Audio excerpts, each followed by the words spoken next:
Fuck is the front street? How y'all front street gonna be front line? I'm saying right, cause we be sipping on blood and shit while we on the front line. It's it. They got some stink. They have the stink.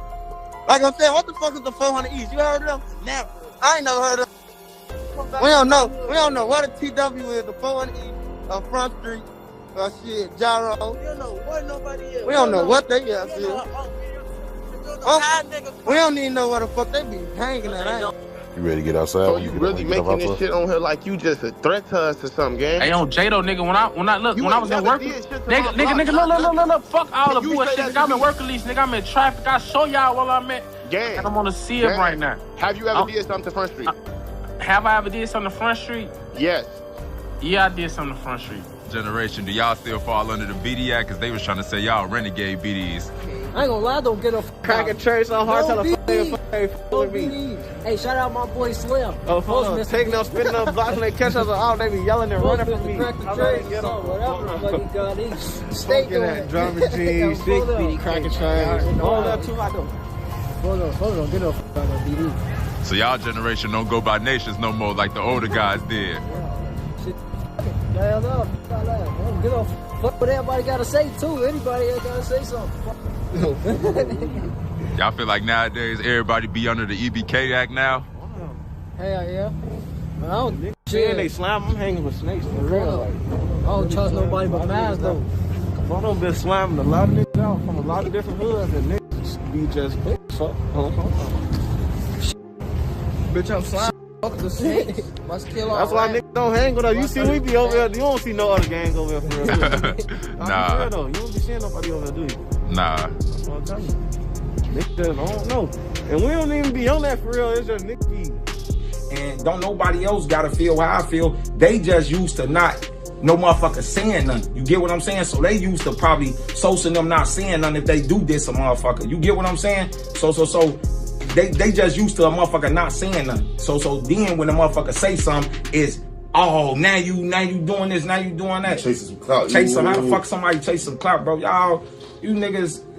But y'all riding another nigga way, bro. Nobody chasing y'all ass, boy. Straight back though. You don't gotta believe it. You can hear whatever. Oh, these people saw this. I don't give a fuck what y'all heard. I ain't out here talking on my ass like these niggas do, bro. Folks them killed T-Roy and Ron killed that nigga. No matter what the fuck y'all. And look, I might be saying it in a harsh way, but I'm no way in no form of fashion trying to be disrespectful to blood. Rest in peace to Big Gang. Niggas was backdooring. That's why I'm speaking out on the shit. I don't know nothing. Front Street know what's up. They know that it's been some shit going on for years now. T-Roy and Chief Keef was cool. Why would T-Roy kill Chief Keef's cousin though? We can't even get to all the main logistics of it, but we just gonna say niggas is followers. T-Roy and Vaughn was who they was, but that don't mean that them niggas was like them niggas listen to people. Like if the followers, that's all this should ever be. Niggas was followers. T-Roy and Vaughn was followers. OBlock versus Front Street. Episode 2. The hoods that made them, the blood that broke them. You want to understand this beef? Then you need to go back further than any social media post, further than any interview, further than the trolling and the diss tracks and the body count claims and the YouTube thumbnails that turned real people's grief into clicks. You need to go back to the ground itself. Because the war between OBlock and Front Street is not a new war. It is not a beef that started last year or the year before. It is the product of decades of compressed geography, fractured brotherhood, and the specific kind of pain that only happens when people who were supposed to be on the same side start burying each other. Our local rap star is dead, gunned down in Englewood. Thanks for joining us. I'm reporter Field. And I'm Dana Kozlov. Roseanne is off this morning. The singer known as Blood Money was one of 9 people shot during a violent night across the city. CBS 2's Susanna Song is live outside Stroger Hospital with the latest. Susanna, good morning. Good morning, Dana and Harry. Blood Money went by the name of Mario Hess. That's his real name. His family is in shock this morning. They can't believe he's dead. It was just 2 weeks ago that he signed a record deal with a company out of Los Angeles. Now, this is out of jealousy. He made it. He made it, and they was mad. Who was mad? He had a lot of people just jealous of him, and it's sad, you know. He came from nothing to that. Look at him.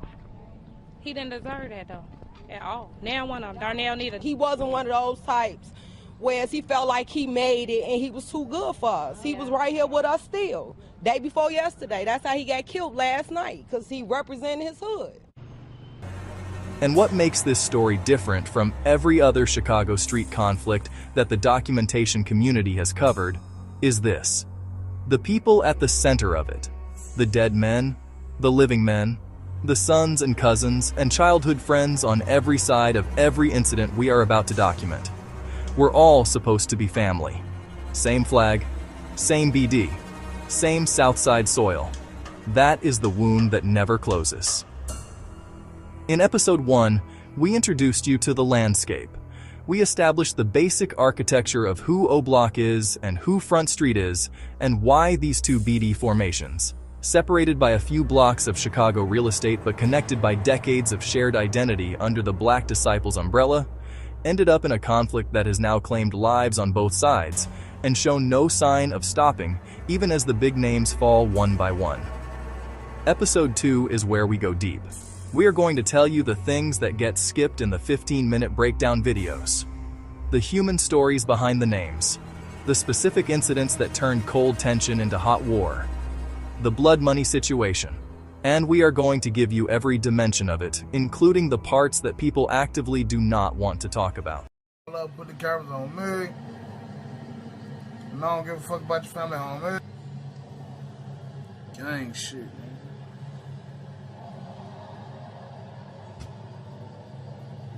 Gang.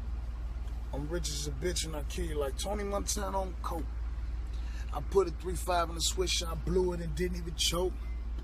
My workers be working and twerking, they jerking, the work in the dough. Bitch, you play with me, promise. Y'all supposed to be at night. Y'all stripper hoes be uploading all in one just to get 1,000 off. Y'all be tripping.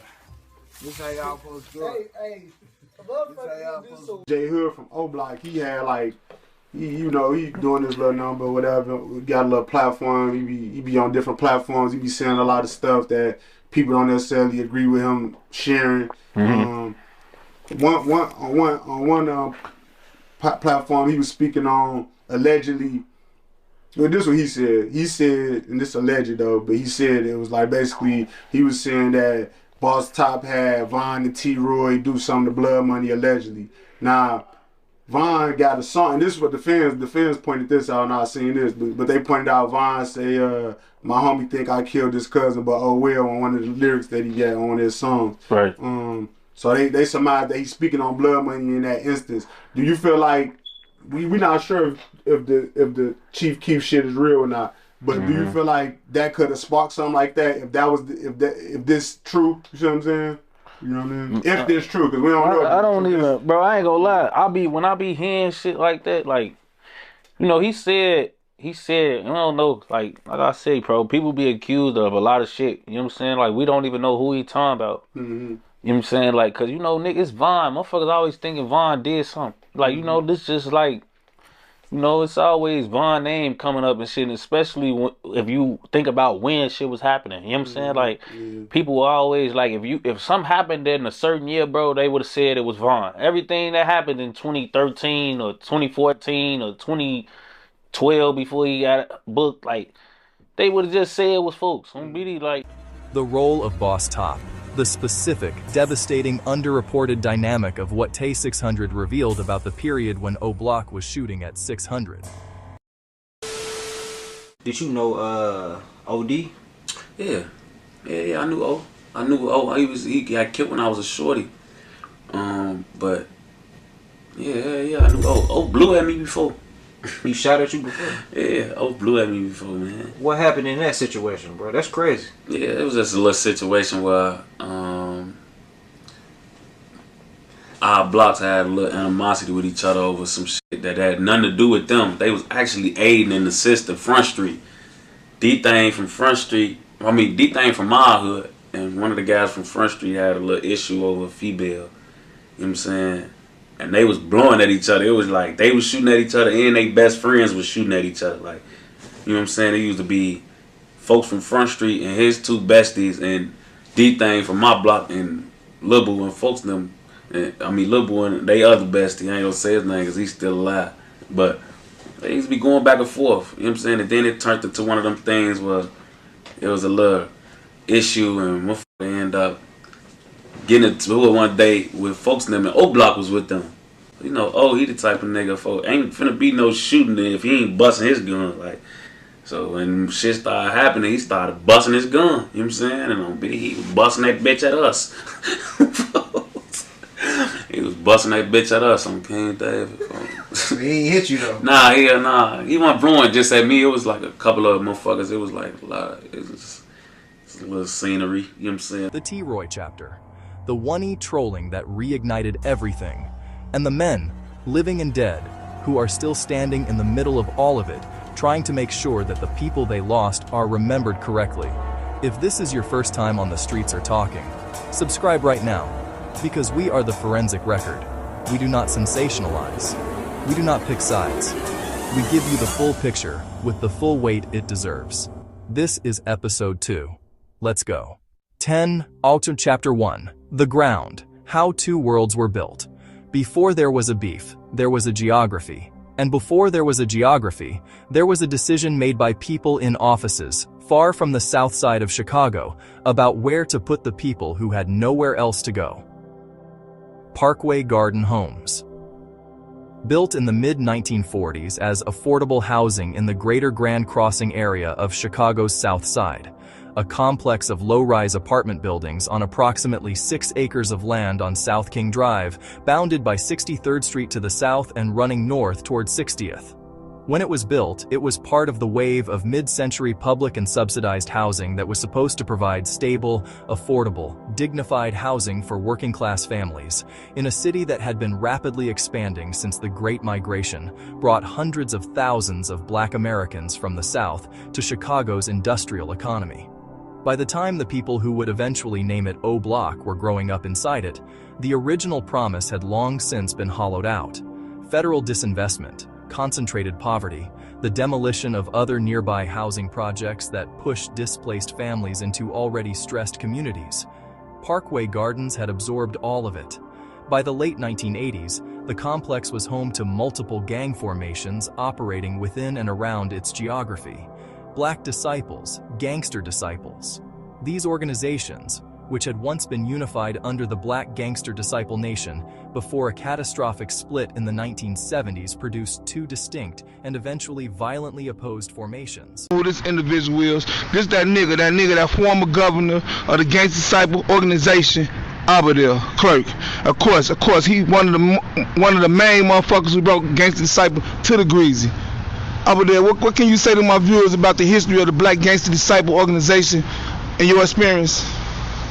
First things first, to the Islamic Ummah, the Kushi Ummah, the Jinji Ummah, and the rest that might fall into the category of Islam. Assalamu alaikum wa rahmatullah, alhamdulillahi rabbil alameen. Yes indeed, first things first. The organization was formed in the 70s. It started with Larry Hoover. Larry Hoover was a House Supreme gangster. David Barksdale was a devil disciple.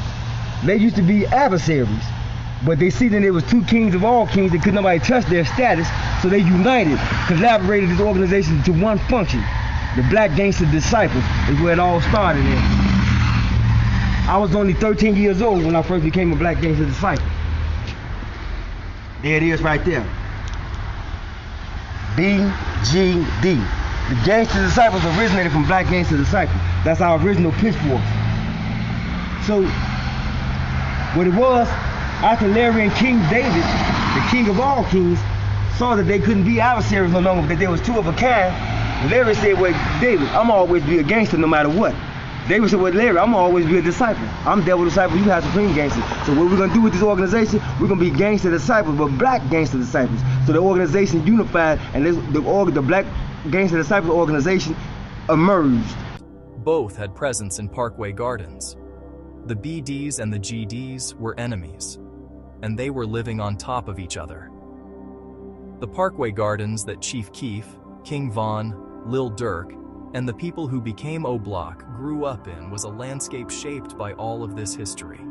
It was a landscape where the violence was not random or arbitrary, but rooted in specific faction loyalties and specific territorial claims that stretched back decades before any of them were born. They inherited a war. They did not choose it.